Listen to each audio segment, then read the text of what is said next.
Hello everyone, it's Greg from the Plastic Crap blog, and today I'm going to go through the Northern Open 16, which I went to last week.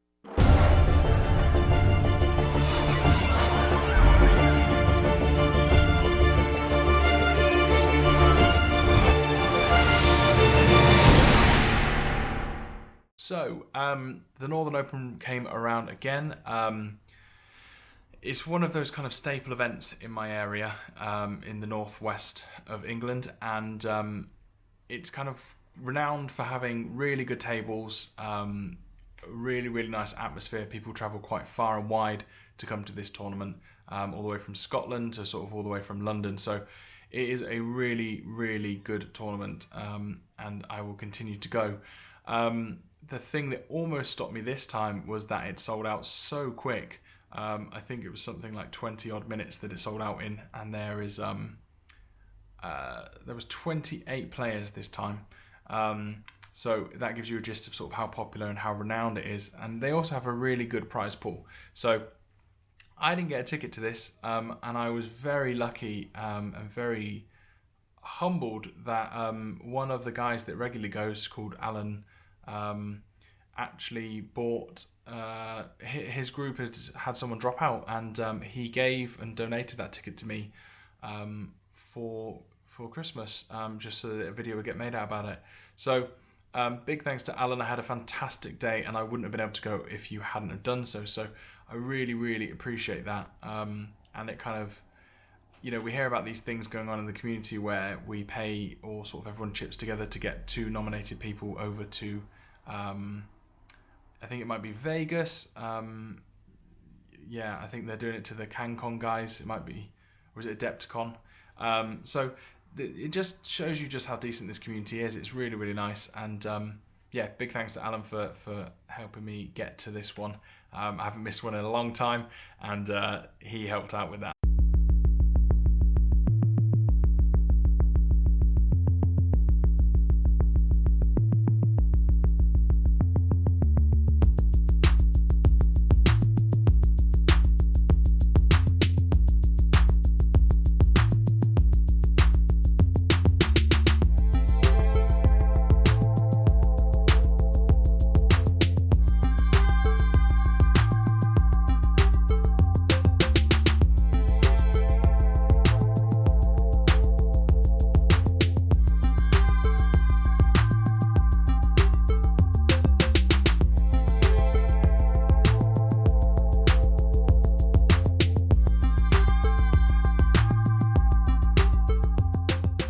So it was a 300 point normal rules ITS, nothing fancy, no Soldiers of Fortune or anything like that, or limited insertion.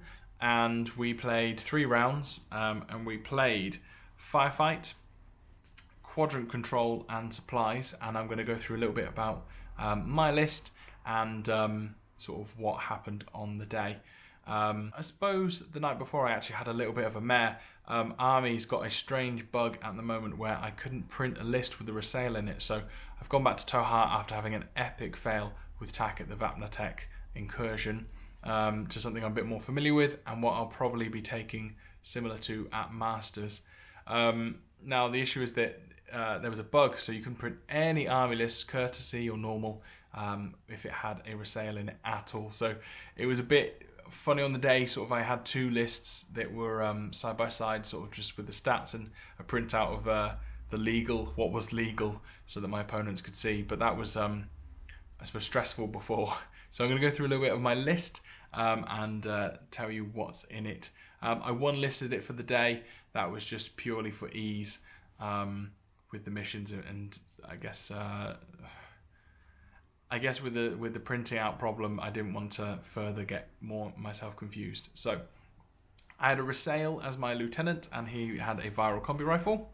Then I had, in one triad, I had a Makul, Hightail Ayless Kisan, who has a killer hacker device and a viral combi, a Kaotar specialist with a light shotgun and symbiomates.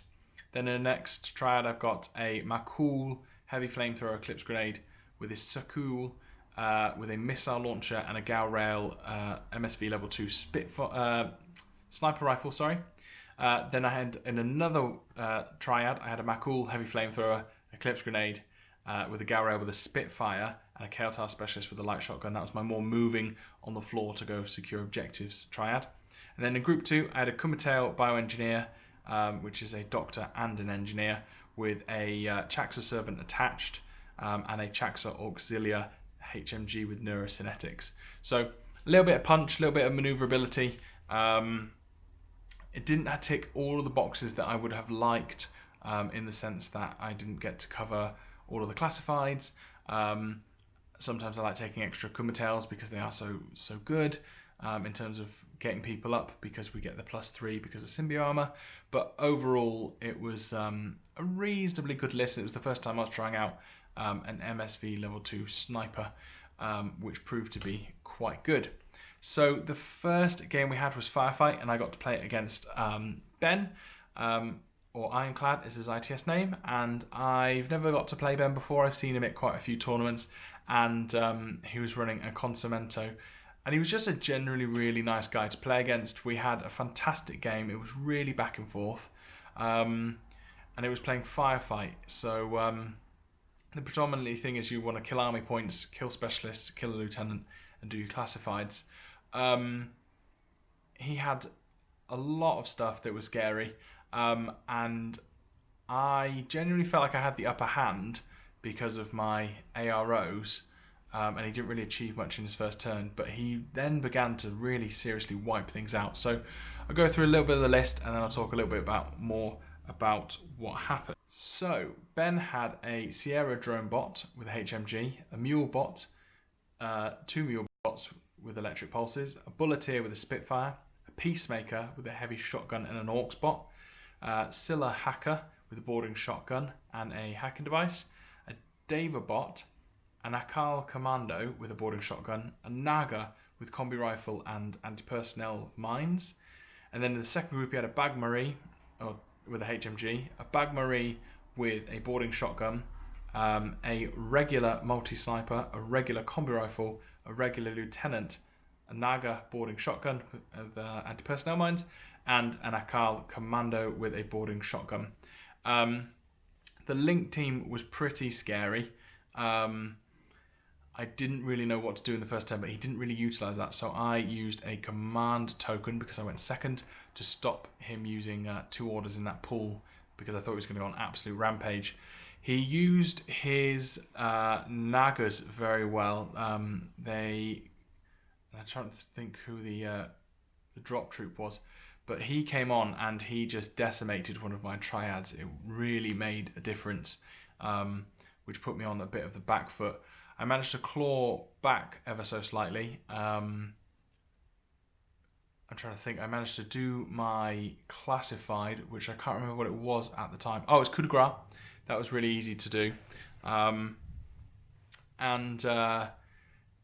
Yeah, sort of on the last turn, I took a couple of risks. Like I jumped my Galrail MSV level 2 sniper who was in a triad, to try and take out his sniper. I had more dice, but we were on the same, and he managed to take me down, losing me sort of 39 points. And at that point, I thought it was very much done. It was a funny old game, and I felt awful after the game because of the way we added things up. So you have to kill more army points for 3 points, I think, on that mission. And so the way we did it, we silly worked out what was left, not what we had killed, which was a huge mistake and something that's very important to realise in this mission. So that meant Ben included 40 points of baggage. So I ended up with 116 left, and he had 111 points left, but then 40 points of baggage. So we added up the score, and it looked like he had won 3-1, I think, by the end of it. Unfortunately, that I was just sort of handing in and spoke to Warcall Chris, and he said, no, you've done it wrong. So he came over, did an explanation for us, and we re-added up the points, and it swung me round to a 5-0. So I went from sort of a loss to a major in a couple of seconds, and also sort of ruined the start of Ben's tournament, I suppose. So I felt quite bad about that, because not that there was anything wrong with it and I did it on purpose, or there was any malice to it, or how I handled it, but more in the sense of that kind of, you've got that feeling, you're excited, you've done well, not just a victory, but a major victory, and then to have that taken away, that left me feeling a bit funny. I didn't like that, even though it was all above board. I spoke to Ben afterwards about it, and he seemed pretty cool about it. So hopefully we'll get a rematch soon, and he can steal a victory from me. But yeah, fantastic player, really, really nice guy, and I really do hope our paths cross at the Masters. Yeah, so that put me in a good position. There was a lot of 10-0s in the first round, and having a 5-0 meant there was a major victory, but not at the top of the table. So I thought I wasn't going to get anyone who is scarily difficult. However, that was not to be, as my round 2 game was against Matt Spears. Matt Spears is someone I've never been able to beat. I play a few practice games against him before and have had a lot of contact with him, but very rarely actually played him in a tournament. Now, he reassured me that he was playing Vanilla Ariadne and that he hadn't. His first game was only the first round, but as we went into quadrant control, he was very much about to spank me. So I'll go through his list and then talk a little bit about how that mission went. So Matt had 2 order groups. In the first group, he had a Spetsnaz with a HMG, a volunteer with a chain rifle, another volunteer with a chain rifle, a chasseur with anti-personnel mines and a light flamethrower, 2 Lion Kazakhs with rifles, 3 Lion Kazakhs with rifles even, sorry, Margot and Durok, who are just a pain in the ass if you ever played against them, and a veteran Kazakh with an AP HMG. And that was his LT. Then in the second group, there was an Antipode pack, a Tank Hunter AP rifle, a Highlander with a chain rifle, and another chasseur light flamethrower, anti-personnel mines, and one more Highlander with a chain rifle. So I won the whip on this. Matt won the whip on this, and he chose to go second. So I chose deployment sides, which gave me a really nice vantage point with my missile launcher and my Gara sniper over the majority of the board. So I felt quite confident about that until I kind of realised that you actually have to move forward to cap zones. The second large problem with that, so I moved forward reasonably aggressive, and Matt had hidden absolutely everything. You really couldn't see a single model. There was just one sneaky camo token on the side, which turned out to be an ambush camo. And I moved up and got sort of pretty much everyone up to the halfway line, covering 2 of the quadrants on my side of the table. I felt quite confident about that, and I was I didn't get to kill anything, which panicked me a little bit because I should have been stripping orders from him in the first turn. But everyone moved into a fairly decent position, and that was when the pain started. So on Matt's turn 1, he dropped Durok, who is a dogman, and he spec grenaded the absolute shit out of my Rasail lieutenant, the Chaxa peripheral with him, and a Kumatel bioengineer, and all 3 of them went down pretty easily. Didn't really mind so much because I had 2 chain of commands on the table, so it wasn't devastating, but that's one of my big hold points because it's 39 points. He's always in cover, and he's got a viral rifle, so I thought I was going to do work with him, and that was not to be. The other thing that happened was on the other side of the board, the chasseurs came out, and so did I think it was an Ermandino, and they essentially, I was saying that wasn't an Ermandino, so it must have been a Highlander, but he took away another triad very, very easily. It just left me with not a lot to do. He wasn't bringing much out, but he was doing a lot of work. Margot came up behind and took people out from there. And it just all fell apart very, very quickly. I didn't get a turn where I was actively had things I could go after. There was either hidden or in camo, and on his turn he was very aggressively. He did some fantastic tricks, classic chasseurs with the anti-personnel mines, camo, surprise shot, and you make 2 bad choices. So he was very, very good at that. Hats off to him. He really just absolutely destroyed me. I think by the end of that game, I had 31 points left on the table, I think. And he whooped me 10-0. Just could not do anything. And it was one of them strange experiences where you find yourself floundering and just analysis paralysis, but there's nothing you can do to stop yourself sinking. So I played that quite poorly, I think.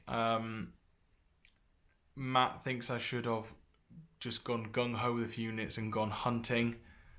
I still not really entirely sure how I could have gotten across that, but he seems to think that was the way forward. Yeah, I didn't know what to do, to be honest, and looking back, I still don't, which is slightly worrying. But luckily for Masters, there is no quadrant control sort of type missions. Definitely made a big mistake putting an expensive link team up on a 2nd story building, though. Whilst I thought it would stop him moving forward, it also really hindered me come the end. It would have taken, I think, by the time I got all the way to the bottom, maybe 3 orders to get everyone to either climb down or jump over the edge. So not worth it. Not worth it at all. So that put me at dead middle, I think, for my 3rd round, where we played supplies, and I got to play a guy I'd never played before, but I had met at a different tournament called Alex. Alex was rocking the Aleph. I think it was 04S actually, when I come to think about it, and I'll go through how that supplies went. Alex had so Alex did have 04S, and he had a big whopping 15 orders. So in his first group, he had a Dakini TacBot HMG, a Dakini TacBot Combi, Dakini TacBot Combi, a Deva Spitfire, a Rebot missile launcher, a CSU with a rifle and light shotgun, Davanas Hacker with a hacking device plus, and a Sparrow with a submachine gun, a Lamed Rebot, and a net rod. And then in the second group, he had a Shakti Lieutenant Hacker with a killing hacker device, Dart, a Proxy Mark 1, Proxy Mark 5, a Zayin Rebot, a Yudbot, and a net rod. Now, he had a huge amount of AROs up on the table, as did I. So there was a TR bot with a HMG, a missile launching bot. It looked like there was a sniper sort of down, although thinking about it, he probably didn't have a sniper. And then he had a really powerful Dakini Link team, and he had this ability to buff them. I don't quite understand the rule set yet, but he could buff them with the stats of another miniature, which was really good. So the first 2 turns were just back and forth killing each other, and it was really bloody, really quick. He got very giddy. I think it was the end of the day, and he just wanted to run and get those supply boxes, and I shot the shit out of him with a lot of AROs, and did some nasty crits, to be honest. Then I suppose the main action only really started happening on the last turn. So a lot of things were whittled down, and he made a run for it into the main room, and I slowly picked him away with my Rasail and the Viral Combi, and I started taking things out and out and out, and took out the majority of everything they had. Then I moved a Chain of Command Specialist, the Kael'thar, into the main room. I got flash pulsed, which meant that I couldn't do an attack, so that stopped me picking up the box. I managed to open it on that order, but I couldn't pick it up as well, even though I stood next to it. And he then started to come into the building, and I shotgunned him dead. And then I managed to pick up the box, but he killed me. So in the middle, there was a box again with nothing and no one on it. And I had stuck my Rasail in suppressive fire, peering through the door, because we're playing you shoot in but not through. So if anyone went to get that box on his last turn, I was going to have him. Someone went in, and I completely forgot about the suppression fire. Like an absolute idiot. I was fuming when I saw this. Yeah, absolutely fuming. So I had completely classified. I can't remember what I'd actually managed to do in the end, but I managed to do one of my classifieds, and he started to run away with the box. He did this huge run, and he managed to get into the line of sight of everything, and I mean everything that was left on the table.